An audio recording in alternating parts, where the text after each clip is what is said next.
Assalamualaikum warahmatullahi wabarakatuh. Salam sejahtera untuk kita semua. Di sini kami dari kelompok 9 ingin mempresentasikan mengenai proyek UAS untuk pembelajaran mesin teori dari kelas I1.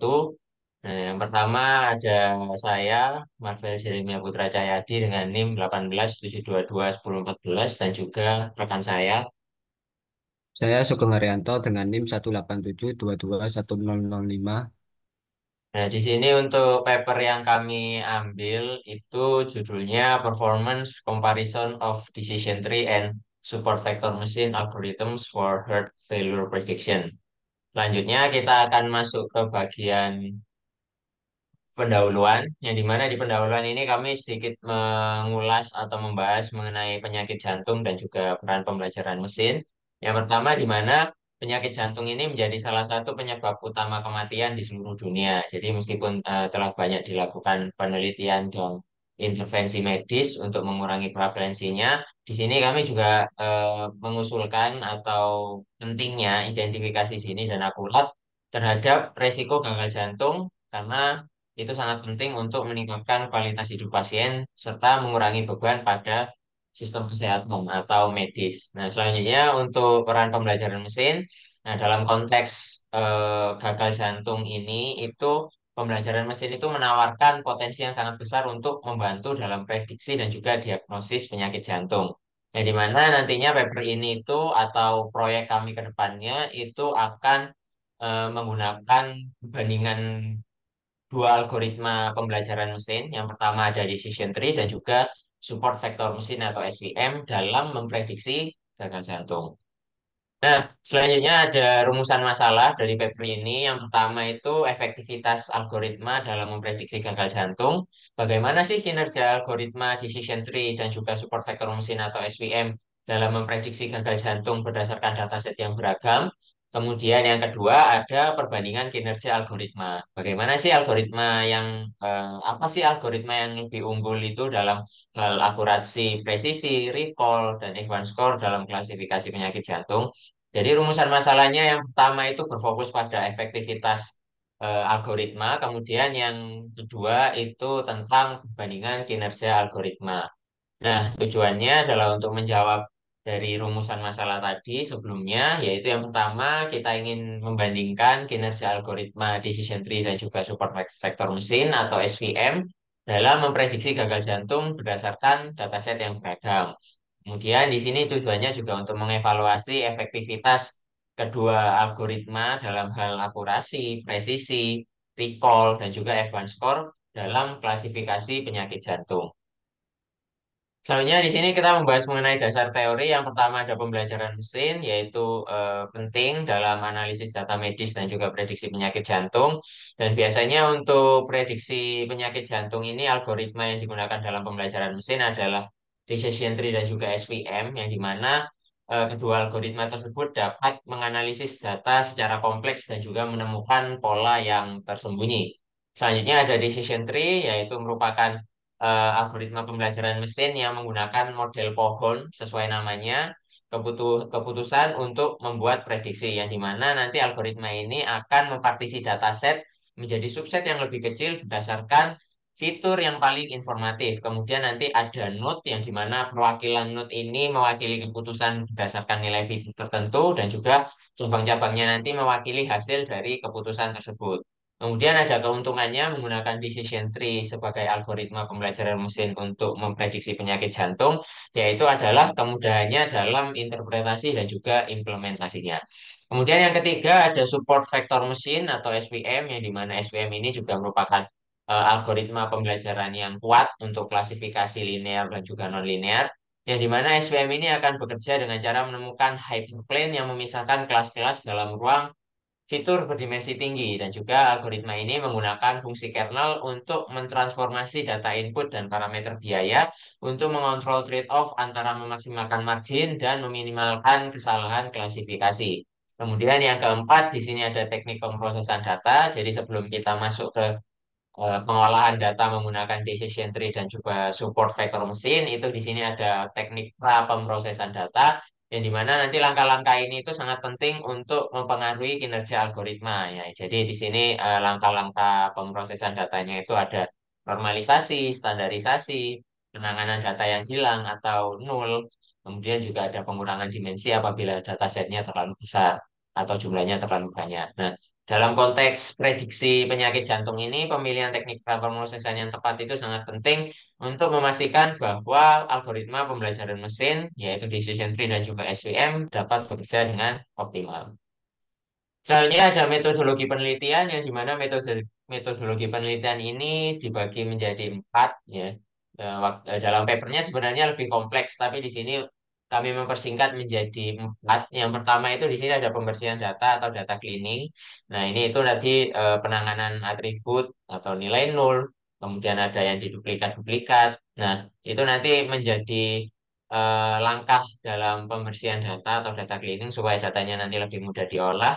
Juga ada pengkodean variabel kategorikal menjadi representasi numerik. Nah, selanjutnya ada analisis korelasi. Nah, yang di mana analisis korelasi ini digunakan setelah pembersihan data untuk mengeksplorasi hubungan antara variabel. Yang di mana nanti variabel yang berkorelasi tinggi itu menunjukkan redundansi dan dapat dieliminasi untuk meningkatkan kinerja model. Kemudian yang ketiga ada penentuan jumlah klaster optimal, yang di mana ini akan melakukan clustering nanti untuk menentukan jumlah klaster yang optimal. Nah, di sini untuk metode yang digunakan ada silhouette score dan juga elbow method untuk mengidentifikasi jumlah klaster dan memaksimalkan akurasi. Kemudian yang terakhir yang keempat ada klasifikasi dan perbandingan. Jadi setelah melakukan data cleaning, analisis korelasi, penentuan jumlah klaster, kita melakukan klasifikasi dan perbandingan melalui algoritma decision tree dan juga SVM. Nah, kalau decision tree pada paper itu disimpulkan optimalnya dengan k-fold cross validation. Kemudian kinerjanya nanti akan dibandingkan atau dievaluasi dari sudut pandang akurasi, F1 score, dan seterusnya. Selanjutnya, di sini ada struktur dari metodologi penelitian yang kami ambil dari papernya, yaitu ada data cleaning yang pertama. Setelah itu kita visualisasikan correlation heat map. Kemudian ada variable elimination. Setelah itu lanjut ke descriptive by clustering. Selanjutnya kita akan menerapkan decision tree, algoritma decision tree-nya. Kemudian kita akan membandingkan dengan super vector mesin, support vector mesin algorithm.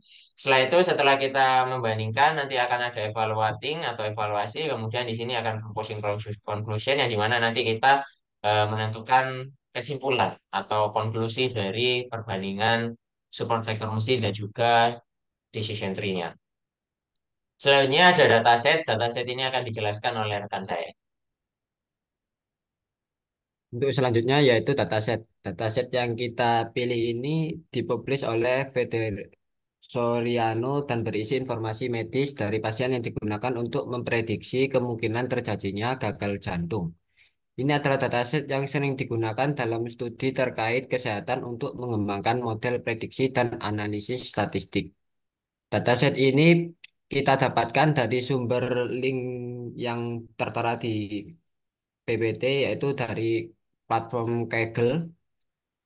Dan tujuan analisis dari dataset ini biasanya digunakan untuk membangun model prediksi risiko gagal jantung berdasarkan atribut medis pasien, melakukan analisis eksplorasi untuk memahami hubungan antara berbagai fitur dan kejadian gagal jantung, serta mengembangkan algoritma machine learning guna meningkatkan akurasi prediksi penyakit jantung. Next.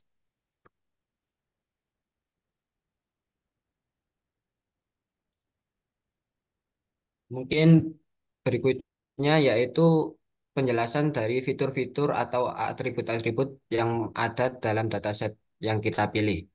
Untuk yang pertama yaitu age yang berisi usia pasien dalam tahun. Terus untuk yang kedua seks, jenis kelamin pasien dengan kode M untuk laki-laki dan F untuk perempuan, dan kita bisa menggunakan angka 1 untuk laki-laki dan 0 untuk perempuan. Untuk yang ketiga, chest pain type atau jenis nyeri dada yang dialami oleh pasien.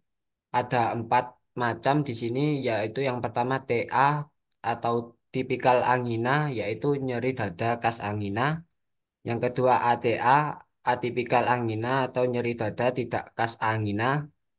Yang ketiga NAP, yaitu non-anginal pain atau nyeri dada bukan angina. Yang keempat ASY atau asimptomatik, yaitu tidak mengalami gejala nyeri dada. Itu atribut yang keempat, yaitu yang bernama resting BP, ya, atau yang kita kenal dengan tekanan darah saat istirahat dalam satuan mmHg. Yang kelima itu kolesterol atau yang berisi kadar kolesterol serum dalam satuan mg per dl. Yang keenam fasting BS atau kadar gula darah saat puasa. Satu, jika fasting BS lebih dari 120 mg per dl. Untuk nol jika fasting BS kurang dari sama dengan 120 mg per dl. Itu yang ketujuh, resting ECG atau hasil elektrokardiogram saat istirahat. Di sini ada tiga tiga isi masing-masing. Yang normal berarti berarti normal, yang ST itu memiliki kelainan gelombang ST T atau inversi gelombang T, dan elevasi atau depresi ST lebih dari 0,05 MV. Yang ketiga LVH yang menunjukkan memungkinkan atau definite hipertrofi ventricle kiri berdasarkan kriteria STES. Untuk yang ke-8, max HR, denyut jantung maksimum yang dicapai dengan nilai numerik antara 60 sampai 202 yang bersatuan BPM. Exercise angin yang ke-9, exercise angina atau angina yang diinduksi oleh olahraga. Di sini ada nilai satu yang berarti iya dan nilai nol yang berarti tidak. Untuk yang ke-10, all peak. Atribut all peak berarti depresi segmen SD saat puncak latihan, diukur dalam satuan numerik. Untuk yang ke-11, SD slope atau yang kita artikan kemiringan segmen SD puncak saat latihan. Di sini ada tiga nilai. Yang pertama up, yaitu menanjak. Yang kedua flat, yaitu datar, dan down, yaitu menurun. Yang ke-12 atau yang terakhir yaitu heart disease.